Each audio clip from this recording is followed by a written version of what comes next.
Hi hello everyone welcome back to my YouTube channel. ಎಲ್ಲರೂ ಹೇಗಿದ್ದೀರಾ? ಎಲ್ಲರೂ ಚೆನ್ನಾಗಿದ್ದೀರಾ ಅಂತ ಹೇಳಿ ಅಂದ್ಕೊತೀನಿ. ನಾನಿವತ್ತು ನಮ್ಮ ಜೊತೆ ದೀಪಾವಳಿ ಲಾಗ್ನ ಶೇರ್ ಮಾಡ್ತಾ ಇದ್ದೀನಿ. ಸುಮಾರು ದಿವಸ ಆಯಿತು ದೀಪಾವಳಿ ಲಾಗ್ನ ಹಾಕೋಕ್ಕಾಗಿರಲಿಲ್ಲ, ಇವಾಗ ಪೋಸ್ಟ್ ಮಾಡ್ತಾ ಇದ್ದೀನಿ. ಹಾಗೆ ನಾವು ನಮ್ಮ ಮನೇಲಿ ಎಲ್ಲ ದೀಪಾವಳಿ ಹಬ್ಬನ ತುಂಬ ಚೆನ್ನಾಗಿ ಮಾಡ್ತೀವಿ, ತುಂಬ ಗ್ರ್ಯಾಂಡಾಗಿ ಮಾಡ್ತೀವಿ. ಹಾಗೆ ದೀಪಾವಳಿ ಹಬ್ಬನ ನಾವು ಈ ಸಲ ನಾನು ನಮ್ಮ ಅಮ್ಮನ ಮನೆಯಲ್ಲಿ ಮಾಡ್ತಾಯಿದ್ದೀನಿ. ನಾವೆಲ್ಲ ದೀಪಾವಳಿಗೆ ಹಿಂದಿನ ದಿನವೇ ಕೂಡ ಪ್ರಿಪ್ರೇಷನ್ ಮಾಡ್ಕೊಂಡಿರ್ತೀವಿ. ಹಾಗೆ ಹೂವು, ಹಣ್ಣು, ಆಮೇಲೆ ವರ್ಕರ್ಸ್ಗೆ ಕೊಡುವಂತಹ ಬಟ್ಟೆ ಎಲ್ಲನೂ ಕೂಡ ಮೊದಲೇ ತೊಗೊಬಂದು ಪ್ರಿಪ್ರೇಷನ್ ಮಾಡ್ಕೊಂಡಿದ್ವಿ. ಆನಂತರ ದೇವರ ಅಲಂಕಾರ ಕೂಡ ನಮ್ಮ ತಂಗಿ ಈ ಸಲ ಮಾಡಿದ್ಲು, ತುಂಬ ಚೆನ್ನಾಗೇ ಮಾಡಿದ್ಲು. ಹಾಗೆ ಎಲ್ಲ ನಮ್ಮ ಗಾಡಿಗಳಿಗೆ ನಮ್ಮ ಗಾಡಿ ಡ್ರೈವರ್ಗಳೆಲ್ಲ ಬಂದು ಗಾಡಿನ ತೊಳೆದು ಅಲಂಕಾರ ಮಾಡ್ತಾರೆ. ಹಾಗೆ ಈ ಸಲ ಕೂಡ ಒಂದೇ ಸೈಡಿಗೆ ಎಲ್ಲ ಗಾಡಿಗಳನ್ನು ನಿಲ್ಲಿಸಿ ಪೂಜೆನ ಮುಗಿಸ್ಕೊಂಡ್ವಿ. ಪೂಜೆ ಕೂಡ ತುಂಬಾ ಚೆನ್ನಾಗಾಯಿತು. ಆನಂತರ ಇದು ನೆಕ್ಸ್ಟ್ ಡೇ ಪೂಜೆ ದಿನ ಬೆಳಗ್ಗೆನೇ ಎದ್ದು ಮನೆಯಲ್ಲಿ ಪೂಜೆ ಮಾಡಿ ಗೋನ ಕರ್ಕೊಂಬರ್ತೀವ್ರೆ. ಆದರೆ ಈ ಸಲ ಗೋನೇ ಸಿಗಲಿಲ್ಲ, ಏನು ತುಂಬ ಲೇಟಾಗಿ ಗೋನ ಬಿಟ್ಟರು. ಹಾಗಾಗಿ ನಮ್ಮ ಮನೇಲಿರುವಂತಹ ಸಣ್ಣ ಸಿಲ್ವರ್ದೊಂದು ಹಸು ಇದೆ, ಆ ಹಸುನೇ ಇಟ್ಟು ಪೂಜೆ ಮಾಡಿದ್ವಿ.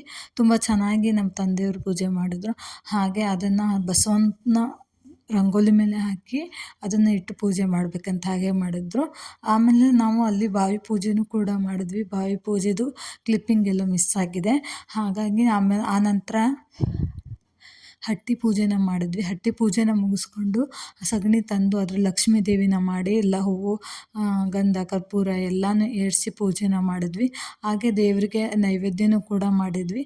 ಎಲ್ಲರೂ ನೈವೇದ್ಯ ಮಾಡಿ ಎಲ್ಲರೂ ಊಟ ಮಾಡಿಕೊಂಡು ನಾವು ಅಲ್ಲಿಂದ ಬನವಾಸಿಗೆ ಹೊರಟ್ವಿ. ಪ್ರತಿ ವರ್ಷವೂ ಕೂಡ ನಾವು ಬನವಾಸಿಗೆ ಹೋಗ್ತೀವಿ. ಬನವಾಸಿಯಲ್ಲಿ ನಮ್ಮ ತಂದೆಯವರು ಇಲ್ಲೇ ಓಡಾಡೋದ್ರಿಂದ ಅದಕ್ಕಾಗಿ ನಾವೆಲ್ಲ ಅಲ್ಲಿರುವಂತಹ ದೇವಸ್ಥಾನಗಳಿಗೆ ಪ್ರತಿ ವರ್ಷವೂ ಒಂದು ಪೂಜೆ ಅಂತ ಹೇಳಿ ಕೊಡ್ತೀವಿ. ಹಾಗೆ ಆ ಪೂಜೆನೂ ಕೂಡ ಈ ವರ್ಷವೂ ಕೂಡ ದೀಪಾವಳಿಗೆ ಮಾಡ್ತಾಯಿದ್ದೀವಿ.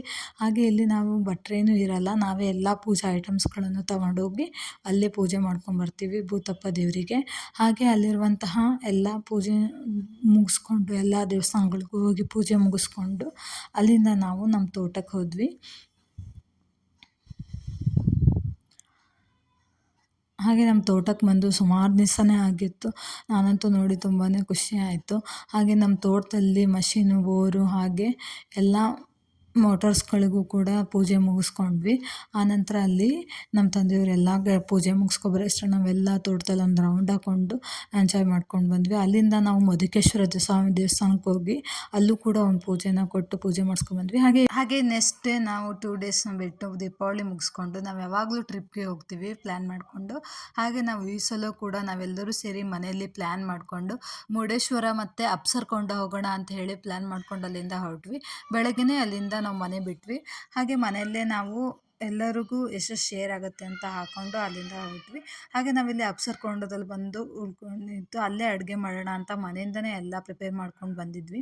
ಮನೆಯಿಂದನೇ ಮಸಾಲೆನೆಲ್ಲ ಮಾಡ್ಕೊಂಬಂದಿದ್ವಿ. ಹಾಗೆ ಈರುಳ್ಳಿ, ಟೊಮೆಟೊ, ಹಸಿಮೆಣ್ಸನ್ನು ಮಾತ್ರ ಹೆಚ್ಚಿ ಹಾಗೆ ಮಾಡಿಕೊಂಡು ಎಲ್ಲ ಗ್ಯಾಸು ಎಲ್ಲನೂ ಸಾಮಾನುಗಳನ್ನು ತೊಗೊಬಂದಿದ್ವಿ.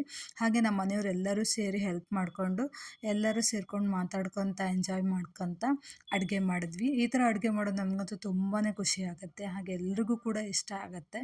ಹಾಗೆ ಇಲ್ಲಿ ನನ್ನ ಮಕ್ಕಳೆಲ್ಲರೂ ಮತ್ತು ನಮ್ಮ ಕಸಿನ್ಸ್ ಮಕ್ಕಳೆಲ್ಲರೂ ಜೋಕಾಲಿನ ಆಡ್ತಾಯಿದ್ರು. ಆದಮೇಲೆ ಎಲ್ಲರೂ ಊಟ ಮಾಡಿಕೊಂಡು ಎಲ್ಲರೂ ಆಮೇಲೆ ಬೀಚಿಗೆ ಬಂದ್ವಿ.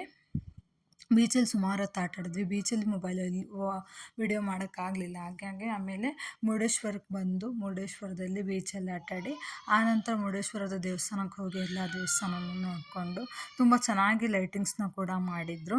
ಹಾಗೆ ದೇವಸ್ಥಾನಕ್ಕೆ ಹೋಗಿ ಅಲ್ಲಿಂದ ಶಾಪಿಂಗ್ ಕೂಡ ಮಾಡಿಕೊಂಡು ಬಂದ್ವಿ.